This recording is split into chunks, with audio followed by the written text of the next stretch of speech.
Hello guys, welcome back to my channel. आज जो है हम नेक्स्ट टॉपिक स्टार्ट करने वाले हैं। हमारा चैप्टर चल रहा था बिजनेस लॉ का, इंडियन पार्टनरशिप एक्ट 1932।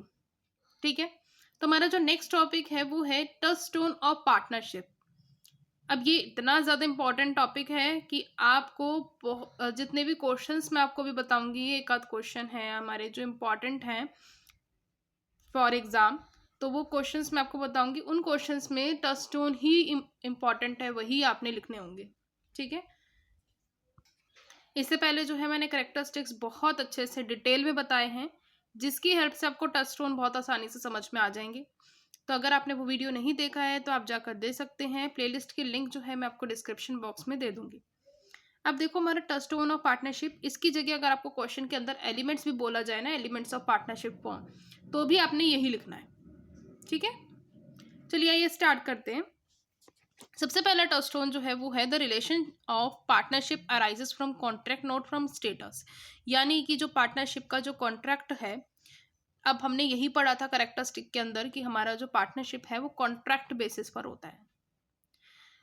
दो पार्टनर्स या दो से ज्यादा पर्सन्स एक कॉन्ट्रैक्ट के अंदर एंटर करते हैं, तब जाके एक पार्टनरशिप फॉर्म जो है या पार्टनरशिप कॉन्ट्रैक्ट है, एग्रीमेंट है, वो बनता है। ठीक है, तो यहाँ पे इंडियन पार्टनरशिप एक्ट के अकॉर्डिंग पार्टनरशिप जो है एक रिजल्ट है कॉन्ट्रैक्ट का, ना कि स्टेटस का।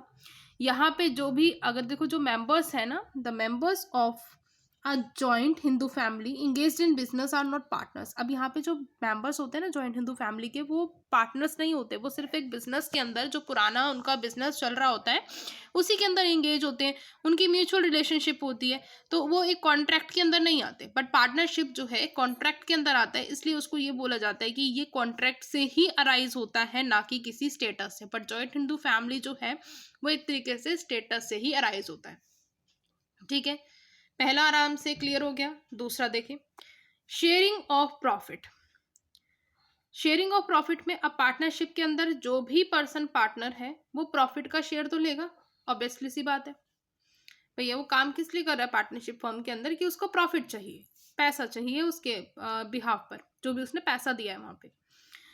अगर कोई भी person, a person who does not have a share in profit of a business, business के अंदर उसका कोई प्रॉफिट का शेयर ही नहीं है, तो वो पार्टनर कहलाएगा ही नहीं वो पर्सन। ठीक है, तो यहाँ पे इंपॉर्टेंट एक टचस्टोन या इंपॉर्टेंट एक एलिमेंट यही है पार्टनरशिप का, कि प्रॉफिट में शेयर उस पार्टनर का होना चाहिए। अब कुछ ऐसे पर्सन्स भी होते हैं जो कि प्रॉफिट लेते हैं फर्म से, बट वो पार्टनर भी नहीं कहलाए जाते। अब वो कौन कौन से होते हैं, आगे आओ देखो।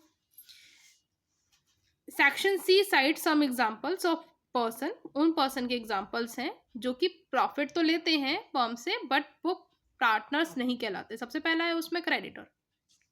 क्रेडिटर वो पर्सन होता है जैसे जिसने लोन भी दे रखा है फर्म को, वो पर्सन हुआ। अब वो उसके लोन के ऊपर जो है कुछ इंटरेस्ट ले रहा होगा। अब उस इंटरेस्ट को वो ले रहा है, एक तरीके से फर्म का प्रॉफिट वो रिसीव कर रहा है, बट वो क्या नहीं है, पार्टनर नहीं है फर्म का, वो फिर भी उस प्रॉफिट में से हिस्सा ले रहा है अपना। तो वो एक क्रेडिटर हो गया। दूसरा हो गया एजेंट और एम्प्लॉय।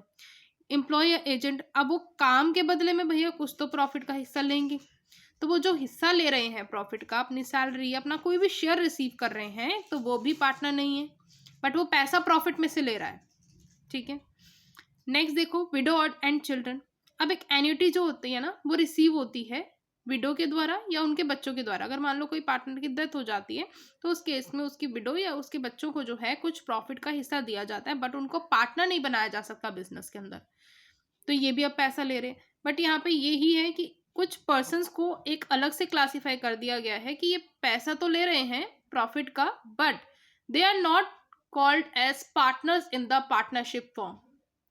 नेक्स्ट है एक्स ओनर ऑफ बिजनेस। अब बहुत पुराना ओनर था बिजनेस का। अब देखो, जहाँ पे एक पर्सन है, उसने अपना बिजनेस जो है पहले ही सेल कर दिया और उसके बदले में उसने शेयर ले लिया प्रॉफिट का फ्रॉम द न्यू ओनर।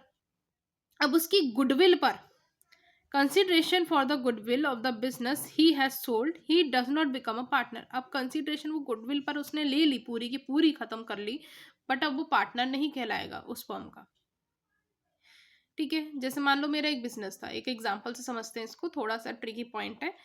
मेरा बिजनेस है, मैंने अपना बिजनेस सेल कर दिया, उसकी जो भी वैल्यू थी उसकी वैल्यू मैंने ले ली। गुडविल की भी वैल्यू कैलकुलेट होती है जब हम बिजनेस सेल करते हैं। अब वो उस टाइम पे तो पार्टनर था, तो एक्स ओनर था वो फर्म का, उस बिजनेस का। अब मैंने वो पैसा तो ले लिया ना उनसे, अब दोबारा तो मैं उस पार्टनरशिप के अंदर नहीं कॉन्ट्रैक्ट कर सकती, क्योंकि मैंने तो बेच दिया वो बिजनेस। तो यही कहा गया है कि अगर किसी ने बिजनेस बेच दिया, पर्सनल ने सेल कर दिया, तो उसके बाद वो उसी फर्म का, उसी इंडस्ट्री का या उसी बिजनेस का जो है पार्टनर नहीं कहलाएगा, क्योंकि उसने उसके बदले में उसकी कंसिडरेशन ले ली, प्रॉफिट ले लिया। नेक्स्ट है माइनर। माइनर को जो है शेयर तो दिया जाता है बिजनेस का, बट उसको कभी भी पार्टनर नहीं दिया जाता, पार्टनर का दर्जा ही नहीं दिया जाता। उसको प्रॉफिट मिलेगा but he can not be partner. अब इसके रिगार्डिंग भी काफ़ी सारे पॉइंट्स हैं, काफ़ी सारे राइट्स एंड ड्यूटीज़ और उसकी लाइबिलिटी है माइनर की, वो जो हम आगे ही डिस्कस भी करेंगे। और माइनर का भी एक इम्पॉर्टेंट पॉइंट आता है, क्वेश्चन इसका भी बनता है, वो मैं साथ के साथ बताती जाऊंगी, तो वीडियो को स्किप करना ना भूलें, वीडियो को बिल्कुल भी स्किप मत करना, बीच में मैं क्वेश्चंस जरूर बताऊंगी। नेक्स्ट देखो म्यूचुअल एजेंसी। अब क्या होता है म्यूचुअल एजेंसी के अंदर, क्या है,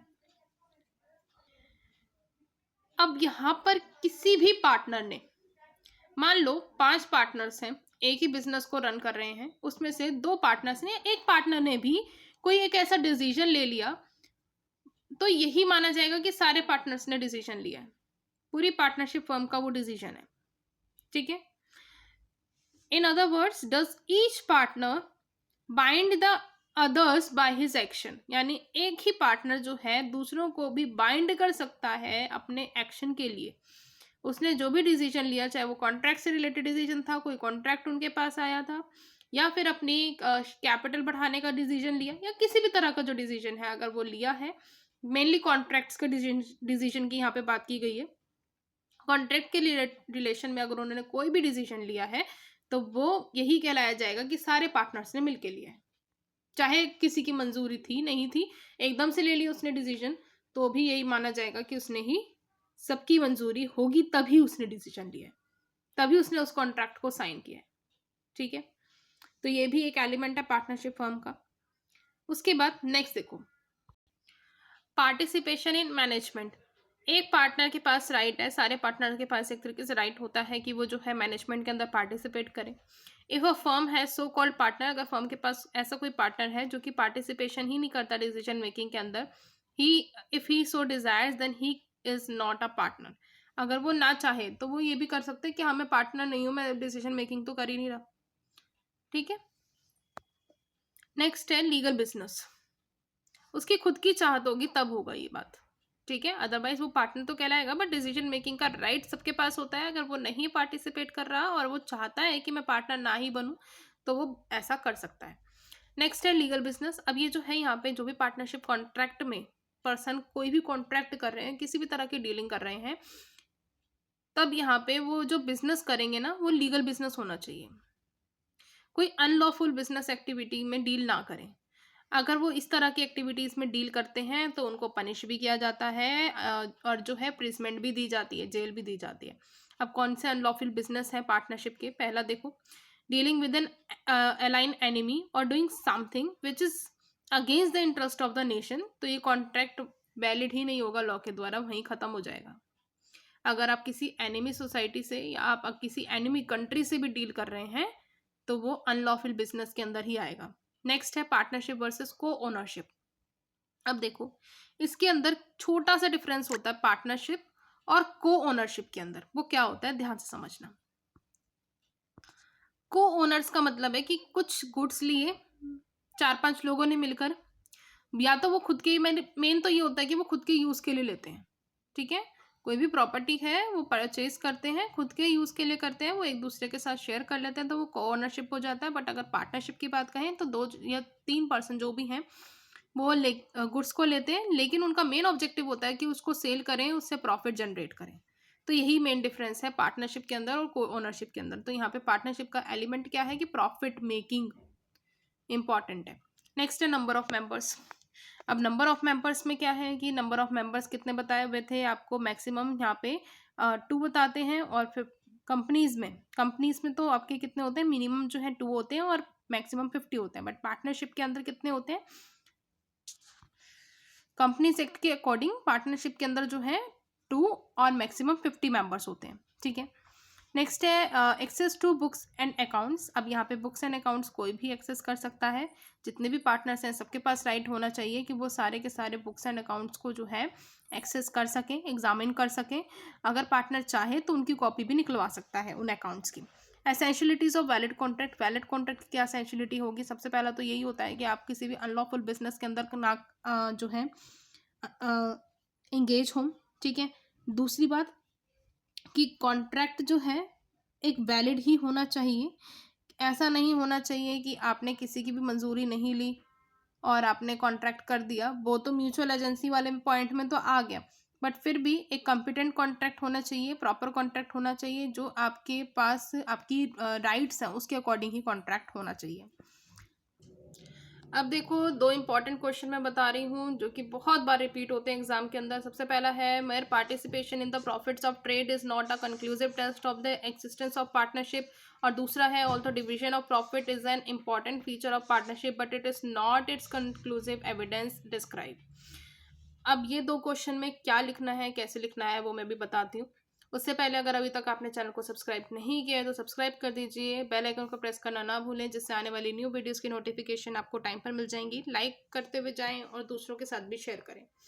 अब देखो, अब इसमें आपने क्या लिखना है? सबसे पहले मीनिंग, डेफिनेशन, करेक्टरिस्टिक्स, उसके बाद टचस्टोन। इन दोनों क्वेश्चन के अंदर यही मटेरियल लिखना आपने, ठीक है। टचस्टोन को दूसरे नाम से भी लिख सकते हो, एलिमेंट्स ऑफ पार्टनरशिप फॉर्म। इतना ही मटेरियल आएगा और ये दोनों क्वेश्चन में ही आपका हो जाएगा आज की वीडियो। और पहले की वीडियो अगर आप देखोगे तो उन दोनों वीडियोस को अगर आप कवर कर लेते हैं तो दो क्वेश्चन आपके आराम से कवर हो जाएंगे। और आप अगर देखोगे तो ये क्वेश्चन बहुत बार रिपीट होते हैं, बहुत इंपॉर्टेंट क्वेश्चन हैं। चलिए मिलते हैं नेक्स्ट वीडियो में। Bye bye.